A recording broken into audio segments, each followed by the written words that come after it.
Hello and welcome to Foreign Correspondents. I'm Min Son-hee with our panel of foreign journalists. Good to have you on the show again.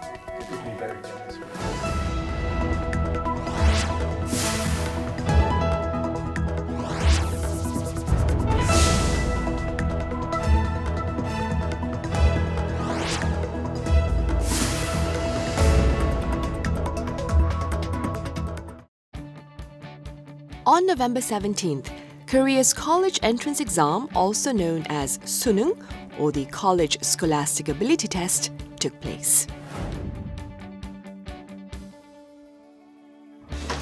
At 1,183 test sites, approximately 600,000 test takers sat down to take the exam. The College Scholastic Ability Test, in short called suneung in Korean, is used as crucial data to determine students' qualifications for college admission. With this test playing a key role in college admission, a number of changes are seen across the country on the day of the exam. From early morning hours, younger students come out to greet and cheer on their seniors. For test takers who are running late, emergency vehicles escort them straight to the test site. After the students enter the test centres, parents are left praying for their children until the examination is over. Besides students and their family members, others are also affected by the nationwide test. Government offices ask their employees to come to work 1 hour later at 10 a.m. Subways run more frequently and more buses are available from 6 a.m. to help test takers arrive before the required time of 8:10. Even flight schedules are adjusted between 1:10 to 1:35 in the afternoon, while the English listening test takes place. Foreign media outlets have shown high interest in these unique changes put into action on test day. On the day of the college entrance examination, administered only once a year, the whole nation falls quiet, all to ensure test takers can perform their best. Interest in this particular day has been quite high among the foreign media organizations who express surprise, amazement perhaps, at the collective effort by the country to ensure a successful test day. Have you experienced suneung in Korea? Of course, that's one of the first things I heard about when I first arrived in Korea, and that's also one of the first topic I covered. So as we saw in the video, I also went to a Jogesa temple in Seoul, one of the big Buddhist temple, and I saw those moms who were praying for days before the test. And then I went to a test center, a high school, I believe, and then I saw all those junior high schoolers who were here to cheer up the people who were taking the test, and that's all very new to us and interesting. Yes, there's a lot of moral support for the test. Marcus, are you aware of the culture of gift sharing on this particular day? Yes, I am. Yeah, there are certain rituals around sharing gifts. I think right before students take the test, so there's a mirror you're given, which is supposed to symbolize you being able to see the test well. Right, yeah. Yes. And the certain type of rice candy. Yacht. That's right, yeah, the yacht that you're also supposed to give for good luck before the test, yeah. Because the yacht is a very sticky, chewy candy. Right, so the answers will stick to you, right? Exactly, so there you go. It's a Korean idiomatic expression, I think. It's like to stick to the test or something. In general, so test takers in Korea are exposed to much consideration. They get much consideration from their parents and their relatives and friends. Do you see the same kind of consideration from your friends or your family when you were taking your tests? Well, just to speak to the Korean consideration, I had one department head. I taught as an adjunct lecturer at a university here, and my department head, she had her sabbatical coincide with her son's last year of high school so that she could tutor him for the entire year to prepare for the test. So that's the degree of emphasis that there is on the test here in South Korea. In Canada, we have a different system. We don't have a CSAT test at all. We have provincial tests. I might talk a bit about that later. Right. Eva, what about you? Did you get the same kind of attention when you were a senior in high school? No, I did not. As Frank just said, when you meet a mom who has a son or daughter who is in the last year or of high school, then just by telling us that their daughter or son is in the last year of high school, it triggers compassion from Korean people who say, oh, you must suffer too, as a mom. And that tells us a lot. My mom did not suffer, I think, when I was taking the test at the end of my high school period. She probably was a little bit stressed out for me, and she tried to feed me well on that particular day or week. In France it takes a week. But she did not devote an entire year for me, as it is very common here. Right, it is common here. I just remember the day on my test, my mother cooked seaweed soup in the morning, miyeokguk. And then she was all upset because miyeok in Korea, the seaweed, the dried seaweed, represents, it's slippery, so basically you can fall on the test and you'd fail. And she was really upset. But I was okay with it because I wasn't aware about the superstition behind the meal itself. But yes, they're very, very sensitive on that particular day. And did you do well? Actually, I did. I got an A on my French O-level. Well, you must have eaten a lot of yacht that day to make up for the slipperiness of the seaweed. Actually, I did have some yacht. Okay. Phrases such as admissions hell and admissions war are frequently associated with the highly competitive process of college application here in Korea, where many believe a good college paves a path to a good job.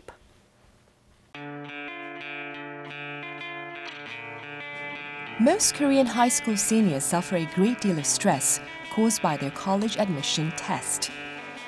Due to this, some experience abnormal physical and psychological effects known as the so-called senior syndrome. But even after the exam is over, the college admission war is not yet done. 일단 이거 주사위가 던져진 거야, 그렇지? 주사위가 던져졌으면 그다음부터 이제 전략을 세우고 해결책을 찾으면 돼. Many universities in Korea have clear rankings. That's why specific strategies are employed to get into top-tier schools. This heavy focus on prestigious schools is also something that has received much coverage from the foreign media. The reason being, many in Korea believe you need to get into a good university to land a good job and have a better life than others. This is why Korea's college entrance system is often called admission hell or an admission war. This phenomenon exists not only in Korea but also in neighboring China, which is well known for its competitive college admissions. This year, 9.4 million Chinese students took gaokao, a 3-day national college entrance examination. Due to strong aspirations to enter prestigious universities, cheating has been on the rise, prompting the Chinese government to raise legal punishments to a maximum of 7 years in prison. Since many believe that the test determines their lives, some Chinese test takers commit suicide if they perform poorly on the examination. It's an all-out effort by students to get into the university of their dreams. Behind their countless efforts are strong hopes that good results will lead to a better life in the future.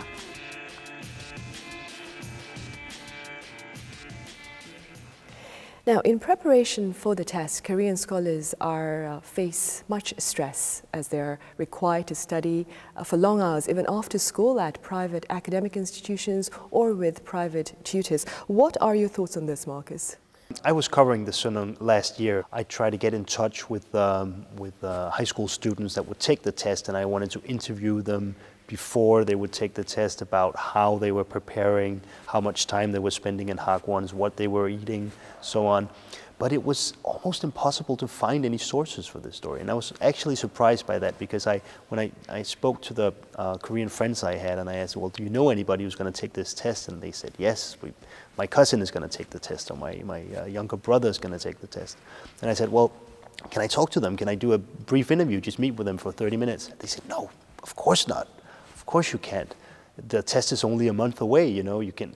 And I was surprised by the level of work that they put into to preparing for this test. Even a month before, they wouldn't risk meeting with an outsider, somebody who might interfere with their regular pattern exactly, study. Exactly. Yes. So yeah, so I was surprised by how much they're actually preparing for this test. Right. Eva, you spoke about covering the suneung as well. Did you experience the same difficulties that Marcus spoke Of course, same thing. I did manage to meet some candidates, but they had a really short time for me. It was like meeting a star. I did have to promise that I wouldn't eat up too much of their time.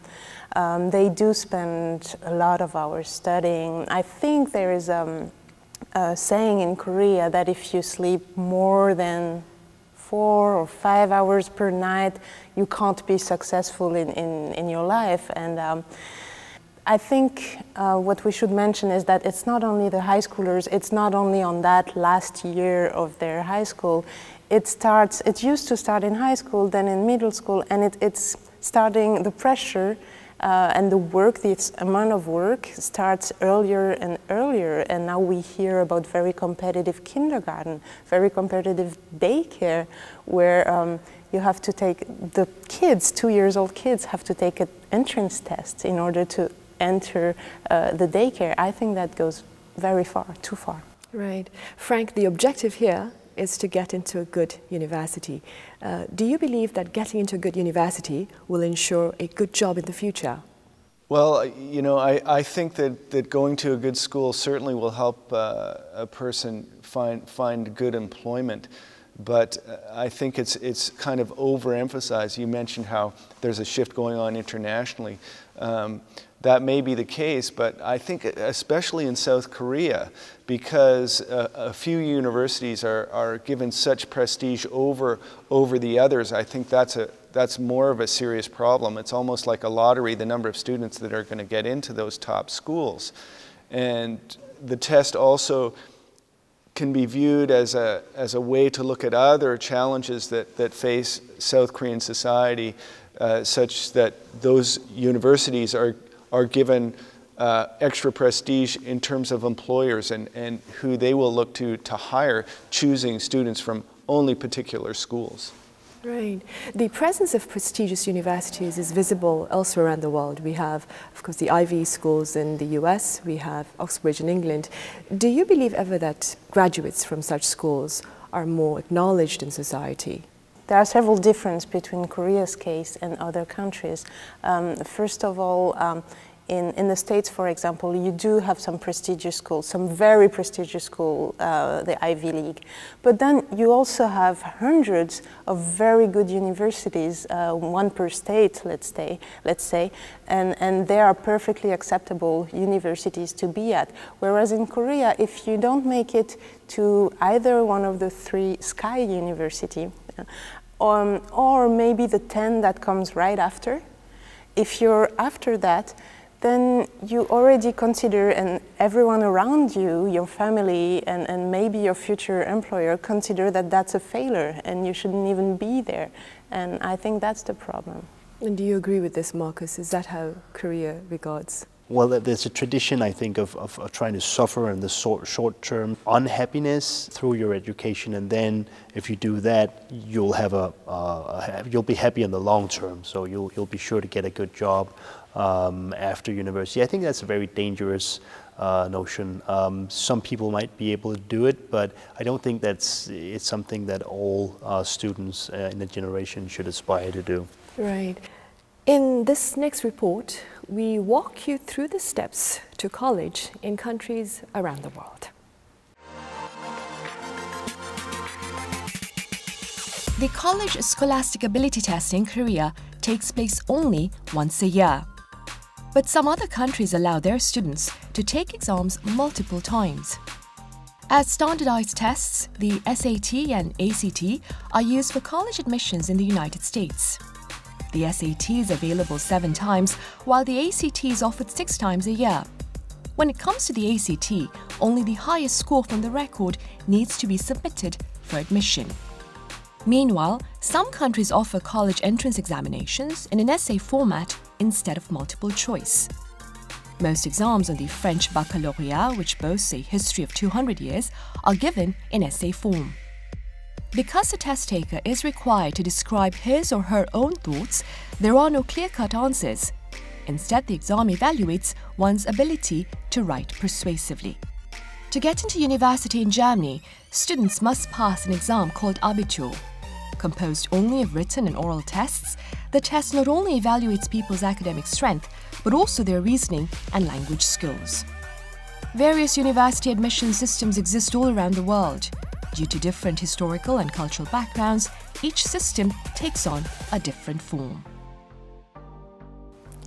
We have just taken a look at the various paths to college elsewhere around the world. What was your road to university like? Frank, you talked about it earlier. Could you give us more details?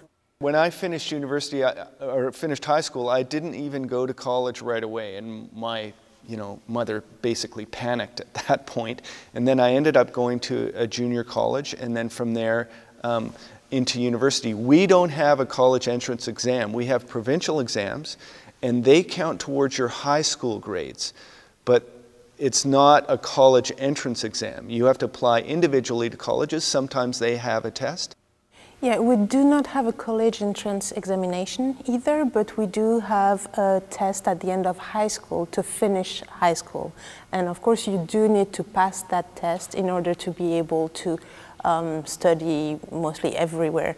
But the grades that you get usually don't matter where you will be able to apply, and the application is separated and just conditioned by the fact that you pass the test or not, but the grade doesn't really matter, except if you want to enter one of those elite schools, which wouldn't be universities, but they would look at your grades, but not only on the test though, also your GPA during high school, and then you would probably have to write a letter of motivation and send a resume. So there are a lot more factors, criteria that are being taken into account rather than just the grades that you get on one specific day.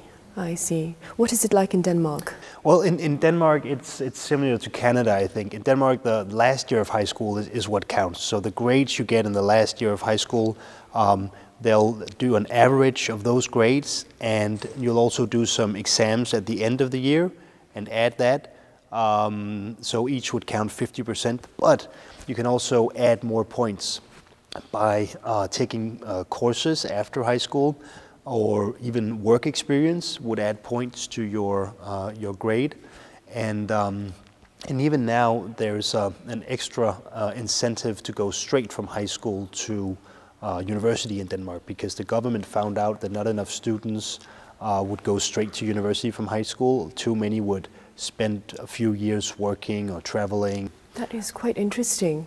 So that's what I did. I spent 2 years after high school working and doing the different courses, so adding more points to my grade. I wanted to go to a specific university, and I needed some extra points to be able to go to that university. I see. That's quite interesting. Frank, college entrance examinations usually take place in the format of multiple choice questions or an essay format. Which do you believe is more appropriate, perhaps, in evaluating a scholar? I did a little bit of research about this, and I found the hardest English language question on the Korean SAT, and I'm like, okay, so obviously I got it wrong. And I'm a lit major, and it was about Walt Whitman, who I studied, and I got the question wrong.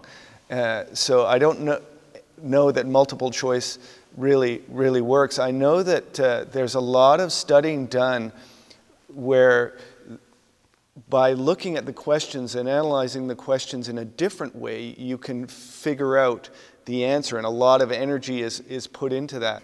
I see. Eva, what's the test like, the test you spoke about when you're graduating from high school? I think you call it the baccalauréat? Baccalauréat.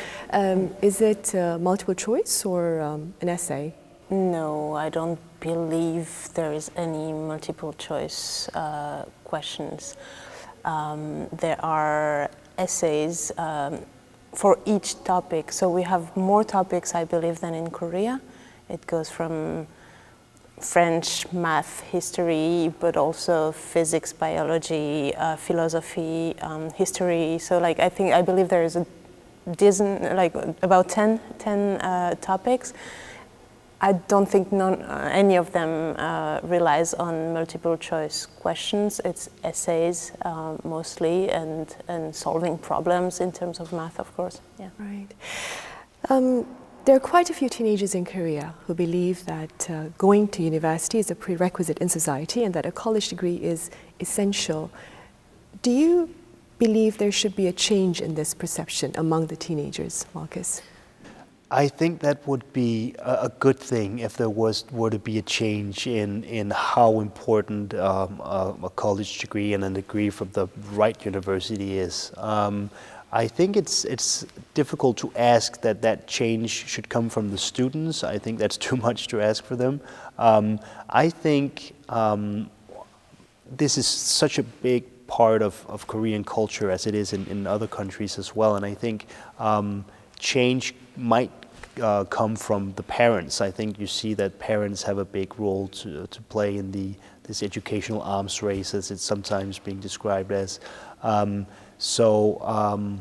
think it would be a good place to start, to see that their parents aren't putting this kind of pressure on their children to go to the right universities. Yeah, just like Marcus said earlier, I think we can't blame the students, the young people, for trying to achieve what they've been told for their entire life that would be the key to success. And so I think the way that they are recruited should also change. I think not only the students or the parents have a responsibility, but the employers. And so I think they are being pushed to get a resume, that there is an inflation for their resume to get better and better, and that includes which university they enter in, but that also includes all those specs that they have to work on, starting in high school already, I believe, and passing all kinds of tests and going to Hagwons. And so if the employers would maybe not look so much into that and start looking for people who are qualified for the specific position, and not for everybody to have the same sort of resume. I think that's the core of the problem, is that there is one path to success here, and everybody tends to agree with that. But I believe, depending on which job you want, you should have different paths to achieve it. Right, so today we talked about the college entrance exam in Korea. Do you have any final words to add to what you said before we end the program? Should we start with you, Frank, then? Sure. Well, I think the college entrance exam system really provides a way for you to look at many challenges facing South Korean society, be it meritocracy, a competitive society, the dominance of chaebol in terms of who they choose coming out of university, putting so much emphasis on particular schools, and even the birth rate with parents, stressful about having to send their children to Hagwon and provide a good education, having fewer children. And there's really a lot sort of surrounding the challenges facing the education system here. Right. Eva, what about you? I think we should we talked about Confucianism before, and I think the idea at first was that everybody should have the equal opportunities with the same test and with a fair test, and I think that's why there is a multiple choice question test, so that it's more fair than if it would be an essay. But I think we saw that we came to a point where there is way too much pressure, and so I think small little changes would help, changing the test in itself, and maybe not having it relying on one single day, but on a longer period of time, taking into account GPA would be one step, and then there is a bigger picture of that, what does success mean, what kind of path lead to success, and that will take more time, of course, to change. Marcus, what about you?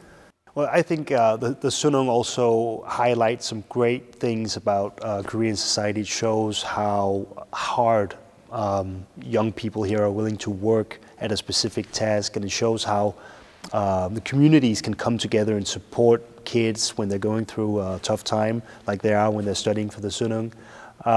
But it also shows how competitive the education system is.